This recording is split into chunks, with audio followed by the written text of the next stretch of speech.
Hello guys, welcome back to Praveen Kumar fats ఛానల్కి స్వాగతం. మీరు మన ఛానల్ అయితే ఫస్ట్ చూస్తుంటే మన ఛానల్ అయితే సబ్స్క్రైబ్ చేసుకోండి, పక్కన ఉన్న బెల్ ఐకాన్ ఆన్లో పెట్టుకోండి. మేము చేసే వీడియో నోటిఫికేషన్ ముందుగా మీకే వస్తుందన్నమాట.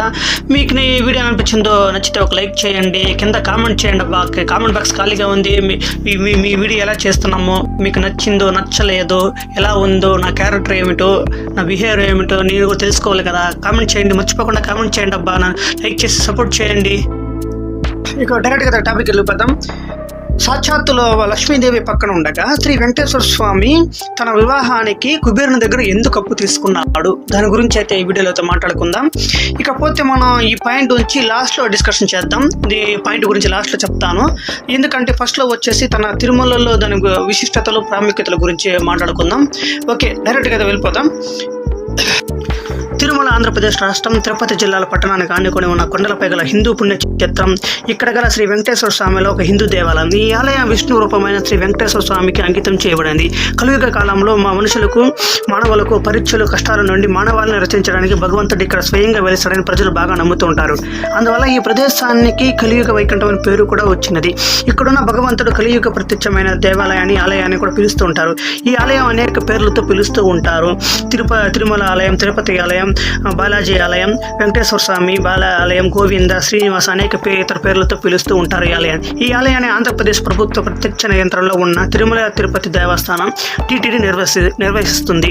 పుణ్యక్షేత్రం ఇది టీటీడీ అధిపతిని కూడా నియమిస్తుంది. పుణ్యక్షేత్రం నుండి వచ్చే ఆదాయాన్ని కూడా ఇది బాగా ఉపయోగిస్తుంది. తిరుమల కొండలు శాస్త్రాచలం కొండల పరిధిలో భాగంలో కొండలు సముద్ర పట్టణానికి పైన 850 మీటర్ల అంటే 2799 ఎత్తులో ఉన్నాయి. కొండల గల శ్రేణి గల 7 శిఖరాలు ఆదిశేషుని 7 తలను సూచిస్తాయి. ఈ ఆలయం పవిత్ర జలాశయమైన శ్రీ స్వామి పుష్కరిణి ఒడ్డున 7వ శిఖరం వెంకటాద్రిపై ఉంది. అందువల్ల తిరుమల పట్టణం విస్తీర్ణం సుమారు 10.3 చదరపు మీటర్లు అంటే 26.75 మీటర్లు అని అర్థం.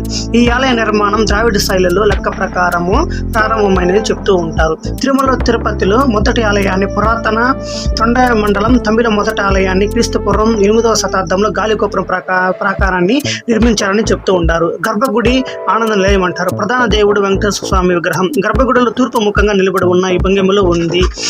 ఈ ఆలయం వైశాఖ ఆగమ ఆరాధన సంప్రదాయాన్ని అనుసరిస్తుంది. ఇది 8 విష్ణు స్వయంభూ క్షేత్రంలో ఒకటి. ఇది 108 దివ్య దేశాలలో చివరి సంబంధమైన దివ్య దేశంగా 106 స్థానంలో ఉంది. దక్షిణ భారతదేశాన్ని పరిపాలించిన ప్రముఖ రాజులందరూ శ్రీవారిని దర్శించగా తరించారు. 9వ శతాబ్దానికి చెందిన పల్లవులు, 10వ శతాబ్దానికి చెందిన చోళులు, పాండ్యపు రాజులు, మదురై 13-14వ శతాబ్దానికి చెందిన విజయనగర రాజులు శ్రీవారికి విలువైన కానుకలు సమర్పించినట్లు శిలాశాసనం ద్వారా తెలుస్తున్నాయి. విజయనగర రాజుల కాలంలో దేవాలయం ప్రాముఖ్యత పెరిగి ఆలయ విస్తరణం జరిగింది. సతీ సముద్రమైన శ్రీకృష్ణ దేవరాయలు తురారమిల్లు విగ్రహాన్ని ఆలయం ప్రాంగణంలో ఉన్నాయి. ఆలయ ప్రాంగణంలో యాత్రికులు రద్దీని నిర్వహించడానికి 2 ఆధునిక వేచి ఉండే క్యూ భవనాలు ఉన్నాయి. ఇక్కడ యాత్రికులకు ఉచిత భోజనం కోసం తరికొండ వెంగమాంబ అన్నప్రసాద భవనం, తలనీలాలు సమర్పించు భవనాలు, అనేక యాత్రికుల బస స్థలాలు ఉన్నాయి. అందే విరాళాలు సంపద పరంగా ఇది ప్రపంచంలో అత్యంత ధనిక ఆలయం. ఈ ఆలయాన్ని ప్రతిరోజు 50,000 నుండి 1,00,000 మంది యాత్రికులు సంవత్సరానికి సగటున 30 నుండి 40,000 మిలియన్ల మంది సందర్శించారు. వార్షిక బ్రహ్మోత్సవం వంటి ప్రత్యేక సందర్భాలలో పండుగల యాత్రికుల సంఖ్య 5 లక్షల వరకు ఉండి ప్రపంచంలో అత్యధికంగా సందర్శించే పవిత్రమైన ప్రదేశంగా మారింది. 2016 నివేదిక ప్రకారం 23.3 మిలియన్ల మంది యాత్రికులు ఈ ఆలయాన్ని సందర్శించారు.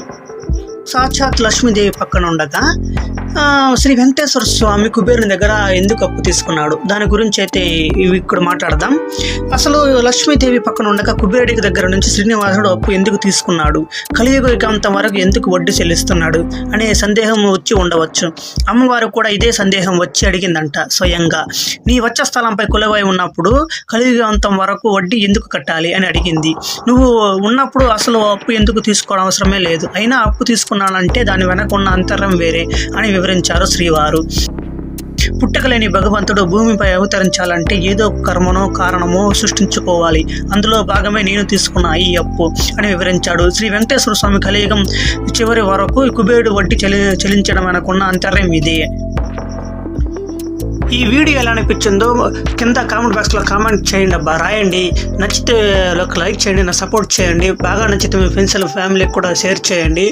మీరు కానీ మన ఛానల్ అయితే ఫస్ట్ టైం చూస్తుంటే మన ఛానల్ అయితే మర్చిపోకుండా సబ్స్క్రైబ్ చేసుకొని పక్కన ఉన్న బెల్ ఐకాన్ ఆన్లో పెట్టుకోండి. మేము చేసిన వీడియో నోటిఫికేషన్ ముందుగా మీకే వస్తానన్నమాట.